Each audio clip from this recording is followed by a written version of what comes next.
Assalamualaikum warahmatullahi wabarakatuh. Saudara, kembali berjumpa dalam Sapa Sumbagsal. Saya Hendar Nur akan menemani pagi hari Anda selama 30 menit ke depan.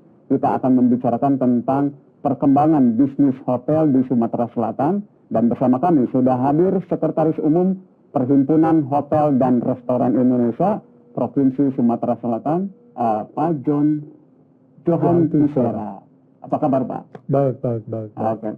Pak, kalau tadi saya singgung tentang perkembangan bisnis hotel di Sumatera Selatan ataupun misalnya yang sekarang ini di Palembang begitu. Bagaimana perkembangan sekarang ini? Ya suam-suam kuku ya. Suam-suam kuku katanya antara maju dan tidak. Kenapa? Karena okupansi yang terus menurun, ya kan? Terus sudah itu juga kita mungkin ada kenaikan itu adalah pada saat weekend. Kalau weekday itu rata-rata bermain di antara 40 sampai 60%. Kalau weekend bisa 80%. Saya bicara situ okupansi untuk kota Palembang ya. Kota Palembang, oke. Untuk kota Palembang. Jadi hanya weekend kita bisa sampai 80 sampai 80%. Berarti masih tinggi dong kalau begitu. Tapi weekend kan dalam seminggu itu cuma satu hari Sabtu aja, minggu sudah kosong lagi. Nah, minggu yang parah. Itu rata-rata bermain di 20 sampai 30% okupansinya. Itu semua hotel? Hampir rata-rata. Saya bicara situ okupansi berarti kan semua hotel yang ada di Palembang. Oke. Jadi ada kemungkinan hotel yang mungkin poinnya di 60%, tapi kalau kita akumulasikan secara city okupansi kita bicara mewakili kota Palembang, bukan perhotelan. Oke.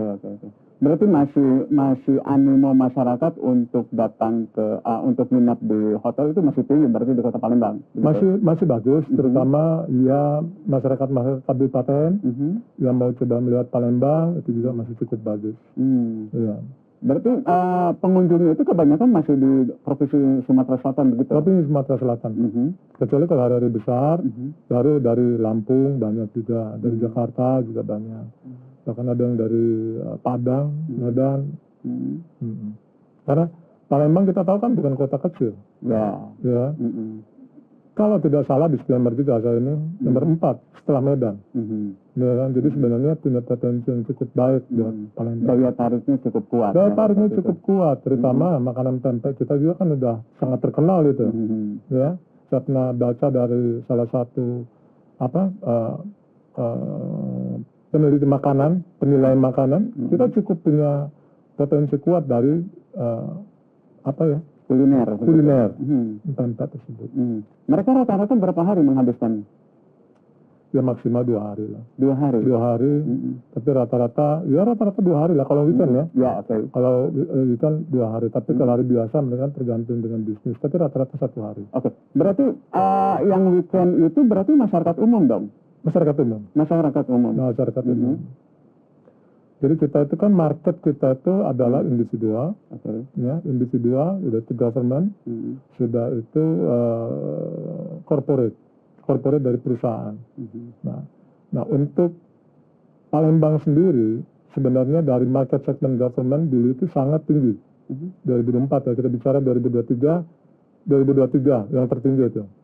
Market segment itu sampai 60%-an kurang lebih untuk market government. Karena kemana? Banyak meeting. Tapi 2024 karena ada penghematan biaya anggaran dari pemerintah karena pilpres, jadi turun lagi. Nah 2025 sekarang lebih parah lagi karena ada penghematan anggaran. Parahnya apa nih Pak yang parahnya? Ya kegiatan meeting sudah jarang. Kalaupun ada juga itu sudah dipres sekali biayanya. Ya mungkin jumlah harinya diperbanyak, jumlah teksnya diperbanyak. Kemudian tapi kan kalau tadi Bapak singgung bahwa di tahun di weekday dan di weekend itu 40 sampai 80% bahkan untuk okupansi hotelnya itu bagaimana? Betul, jadi gini, weekend itu nggak bisa sebagai suatu kunci keberhasilan dari okupansi hotel. Tapi kita masih untung punya weekend terdapat hari Sabtu. Atau long weekend itu lebih baik lagi. Makanya kalau ada program long weekend itu juga cukup baik sebenarnya buat perhotelan. Itu dalam seminggu cuma 1 hari Pak. Ya, tidak bisa membantu banyak. Sementara hotel berjalan 24 jam selama 1 bulan penuh. Ya kan? Nah itu. Jadi otomatis memang dengan penghematan anggaran ini sangat berdampak. Karena okupansi kita di situ yang agak turun. Oke. Kalau sebelum penghematan itu sebesar apa itu pendapatan atau sebanyak jumlahnya untuk okupansi hotel itu? Okupansi hotel ya, saya sebutkan dari tahun 2023 ya. 2023 itu setelah COVID itu adalah puncak-puncaknya yang terbaik di okupansi di Kota Palembang adalah sampai 80-90%. Jadi masa recovery-nya walaupun lambat tapi 2023 cukup baik karena kita tidak mengalami krisis ya. Nah, tapi kalau sekarang ini memang selain memang kita tidak bisa menyalahkan pemerintah juga, dunia sedang krisis juga. Banyak efek dominonya. Ya terutama untuk perhotelan di Kota Palembang kita juga terkena juga, ya kan, dengan penghematan ini. Jadi tahun 2023 itu antara 80-90, 2024 sudah mulai turun 70-80% okupansi. Karena ada penghematan itu tadi. Karena ada penghematan beras. Nah 2024 masuk 2025 lebih parah lagi. lebih parah lagi. Oke. Berapa persen Pak untuk okupansinya? Okupansi kita sekarang situ okupansi maksimal itu 60%. 60%. 60%. Paling maksimal. Paling maksimal. Nanti date ya. Nanti date. Nah, nanti date. Dan itu okupansi hotel juga nggak bisa sebagai patokan pendapatan hotel. Karena kenapa? Elemen pendapatan hotel kan didapat juga dari makanan. Ya. Makanan itu akan terjadi kalau ada full board meeting. Full board meeting itu meeting plus makan. Jadi kalau kita hanya ngejual kamar aja walaupun tinggi, bukan berarti revenue kita bagus. Karena makanan kita nggak bisa jual apa-apa. Dampaknya karena kita nggak jual makanan, akhirnya supplier kita nggak dapat bisnis. Dan supplier yang ngambil dari pasar pun nggak dapat apa-apa. Ya kan? Istilahnya nggak sebaik pada saat ekonomi Indonesia dan hotel baik kondisinya. Oh berarti kalau begitu kan kayak efek dominonya juga panjang ya? Panjang, sangat panjang. Itu berarti kalau untuk suplai makanan, bahan-bahan makanan itu berarti mengandalkan pasar juga ya Pak ya, seperti itu? Atau UMKM begitu? UMKM. Oke. UMKM. Kita beli langsung di pasar. Yang paling banyak komoditi apa yang paling banyak dikonsumsi oleh di bisnis perhotelan ini? Telur. Oke. Telur itu yang utama, beras. Sudah beras, sayur mayur, udah itu aja. Daging kayak daging ada juga, daging dan ikan itu ada juga. Tapi yang jelas telur, beras itu yang tertinggi. Oke. Berarti dampak dari adanya penghematan begitu, berarti untuk pengeluaran atau pembelian produksi untuk makanan juga berarti akhirnya ditekan diturunkan otomatis. Iya. Karena kan kita harus ada istilahnya di hotel itu food waste. Itu harus kita hindari. Jadi yang tadinya kita masak buat 100 orang, masak langsung sekaligus. Kalau sekarang kita parsial. Ya kan? Karena nggak semua tamu juga sarapan. Jadi kita mesti parsial. Kurang, ada tambahan kita tanya berapa kamar lagi. Misalnya tinggal 10 kamar lagi ya. Lebih masaklah buat 4 orang. Seperti itu. Itu ngefek nggak Pak? Berdampak nggak terhadap pelayanan begitu? Tidak. Biasanya kan kalau misalkan ada pengunjung misalkan seperti itu datang ke hotel kok makanannya begini ya kayak begitu. Pasti ada aja yang kurang puas lah dengan keadaannya. Tapi ya harapan kita sih mereka juga harus mengerti bahwa ya inilah keadaan kita sekarang gitu loh. Ya dilema buat kita. Kita mau menjaga nama baik tapi profit terancam, ya kan? Terlalu ke profit juga, nama baik juga terancam. Jadi ya kita harus pintar-pintar main. Artinya itu ya kita harus ada solusi selalu melayani tamu dengan cepat lah. Oke, berarti kalau misalkan seperti itu jumlahnya yang dikurangi atau apa istilahnya kapasitasnya yang dikurangi Pak untuk hal ini untuk makanan tadi? Jumlah tidak bisa dikurangi. Tidak bisa dikurangi. Tapi diatur ritmenya. Oke. Yang saya bilang sampaikan tadi misalnya kita masak buat 100. Langsung dimasak buat 100 gitu kan. Kalau di insert misalnya taruhlah katakan daging. 100 itu berarti kita harus punya 2 insert lah. Daging semua nih. Nah sekarang kita main dulu. Dari 25, 30. Bertahap ya Pak? Bertahap. Nggak bisa langsung dari semuanya. Iya. Kalau kita handle Pak. Kita akan kembali saudara setelah jeda iklan berikut ini.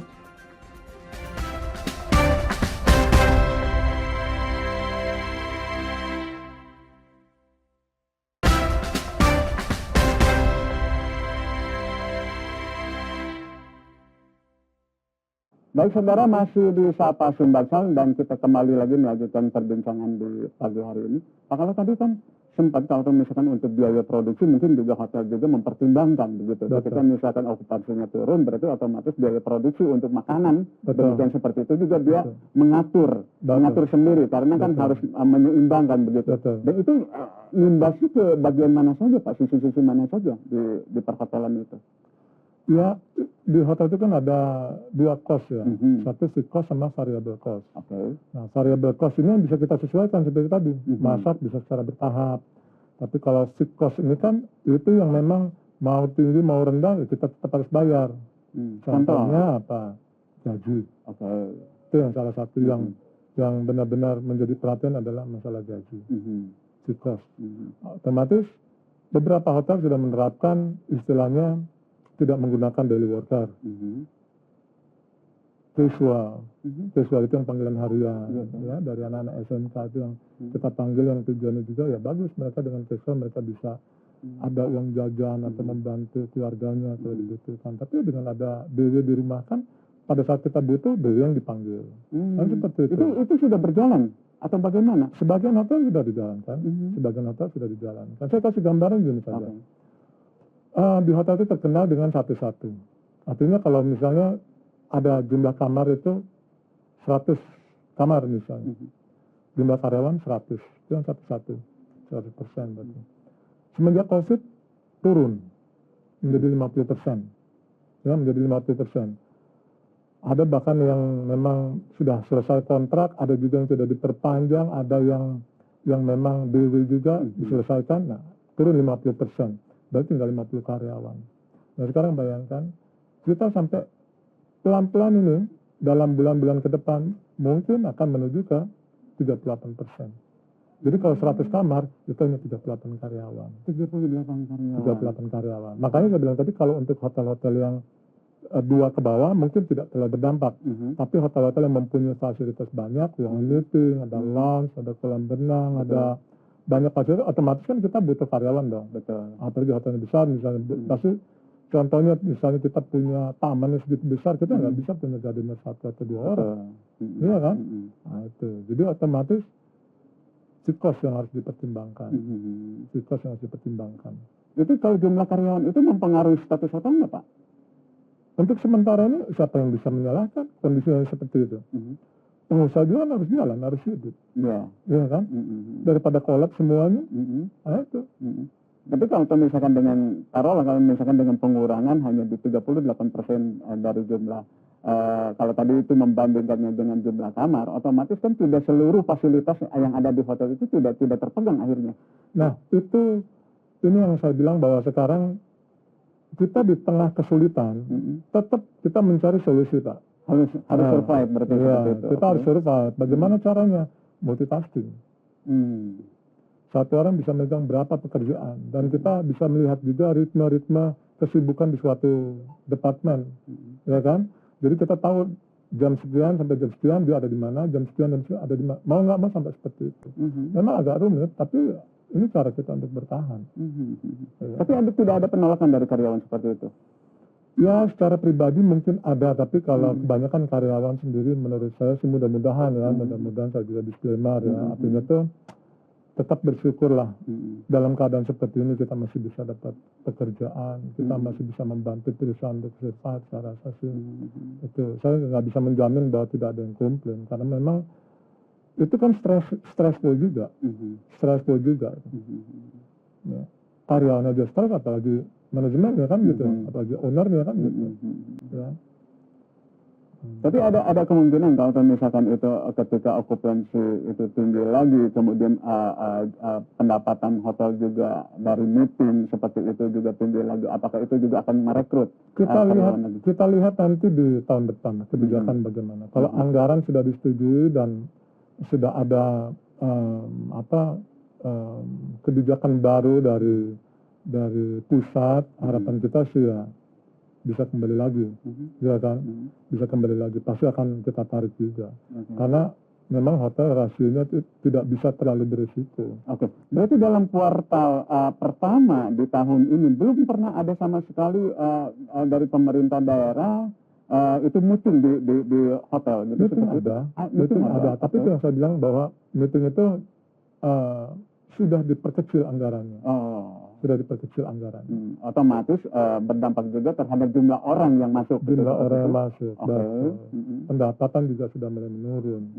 Ya kan?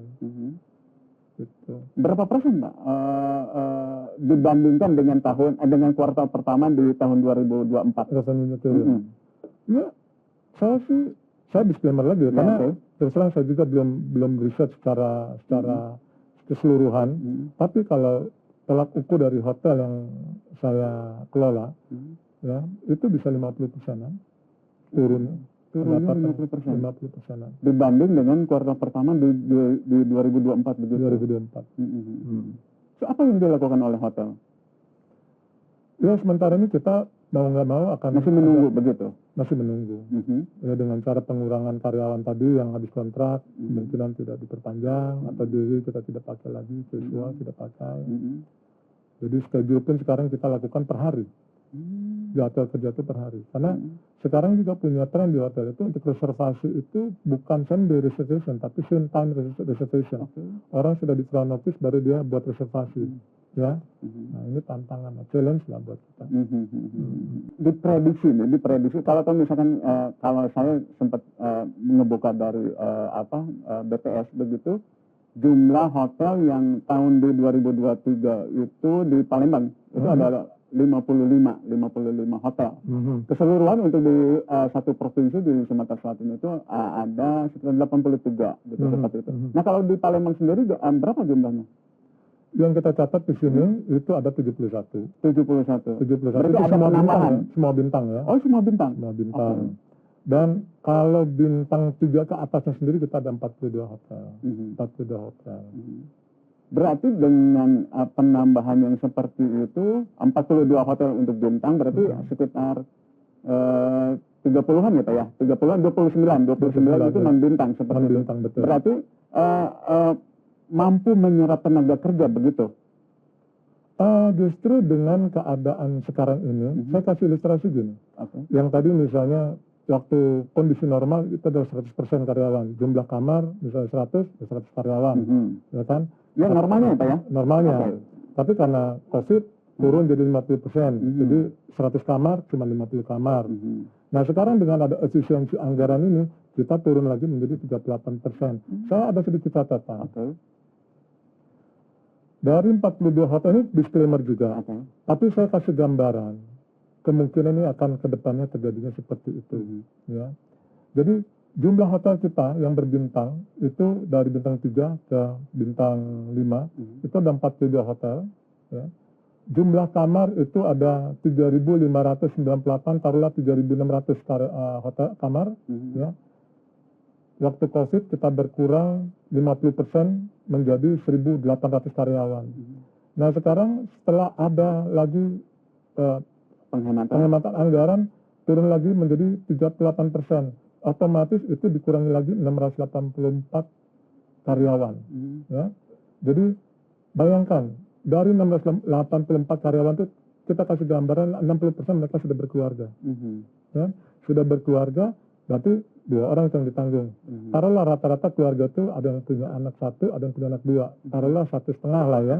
Jadi kalau dikali-kali itu adalah yang berkeluarga itu adalah 410 kepala dikali 60%, totalnya adalah 1.436 orang yang 436 orang yang masih kebingungan mau mencari makan ke depannya pelan-pelan ini. Oke. Berarti ada semacam ancaman begitu ya? Ada ancaman dengan kondisi yang seperti ini gitu ya? Kembali lagi tadi hanya ilustrasi dari saya. Saya nggak klaim bahwa ini adalah data aktual, tapi gambaran yang dari analisa saya pribadi. Ya. Dan bisa terjadi dan mungkin juga bisa tidak terjadi begitu. Kalau kondisinya seperti ini bisa terjadi dong. Bisa terjadi. Ada beberapa hotel bahkan dari Februari mereka sudah melakukan efisiensi. 50% langsung diselesaikan kan gitu. Ya. Puji Tuhannya sih diselesaikannya dengan baik-baik semuanya. Tapi kenapa jadi pesimis Pak?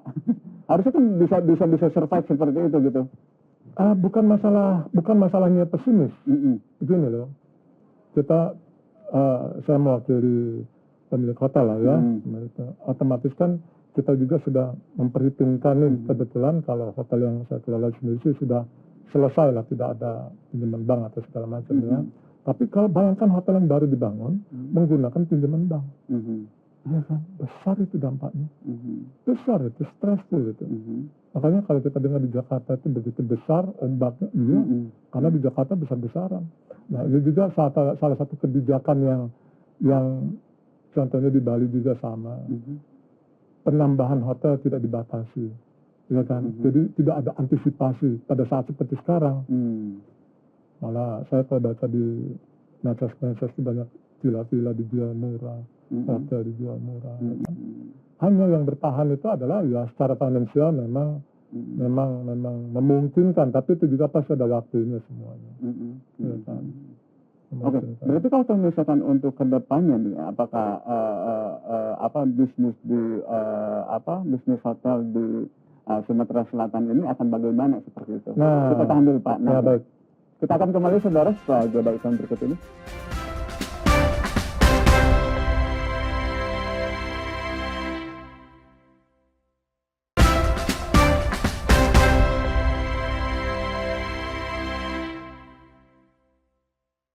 Baik saudara, masih di Sapa Sumbaksal dan masih bersama Sekretaris Umum Perhimpunan Hotel dan Restoran Provinsi Sumatera Selatan, Johan Tisera. Pak John, kalau kan apa yang akan diperbuat dengan kondisi yang sekarang ini, ekonomi juga berat gitu, kemudian juga ada penghematan dari pemerintah, itu sumber utama penghasilan hotel itu dari mana? Ya mayoritas kita dari meeting ya kebanyakan. Dari pemerintah? Dari pemerintah. Pemerintah berapa persen? 50-60% ya. 50-60%. Oke. Dari pemerintah meeting ya. Kalau untuk dari selama pengamatan dari PHRI sendiri, pendapatan asli daerah disumbang dari perhotelan itu berapa?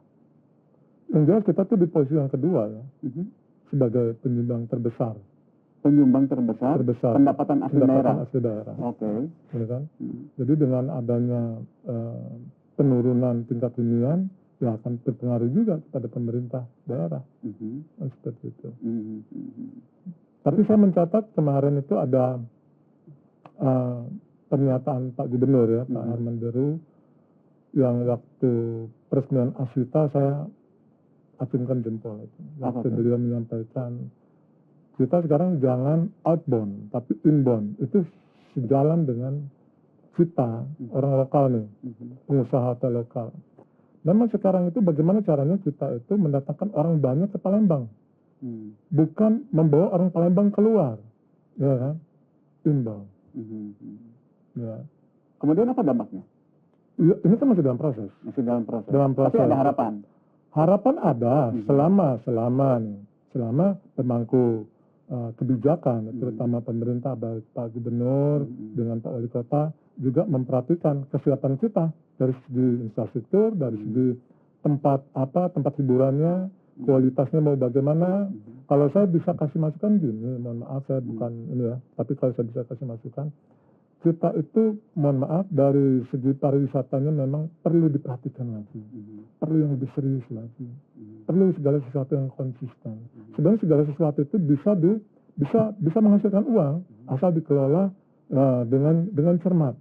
Nah jadi kalau saya boleh usul nih Pak ya, kalau saya boleh usul mungkin Pak Gubernur dan Pak Wali Kota bisa melobi investor lah, supaya mengelola kawasan itu dengan secara profesional, dan investornya tentu harus yang berani dan bisa mengangkat tempat wisata Palembang itu jauh lebih baik. Jangan hanya sebesar bukan hanya jadi daya tarik tersendiri bagi masyarakat luar untuk masuk ke Palembang begitu. Tujuannya apa? Supaya orang-orang sekitar kabupaten, provinsi sekitar yang dekat-dekat dengan kita, ayolah kita escape the weekend di Palembang. Jadi Kamis, Jumat, Sabtu, mudah-mudahan itu terisi itu 3 hari. Ya kan? Oke, baik, terima kasih Pak John. Sama-sama, selamat siang. Baik, demikian saudara perbincangan di pagi hari ini. Kita akan kembali di episode berikutnya. Sampai jumpa.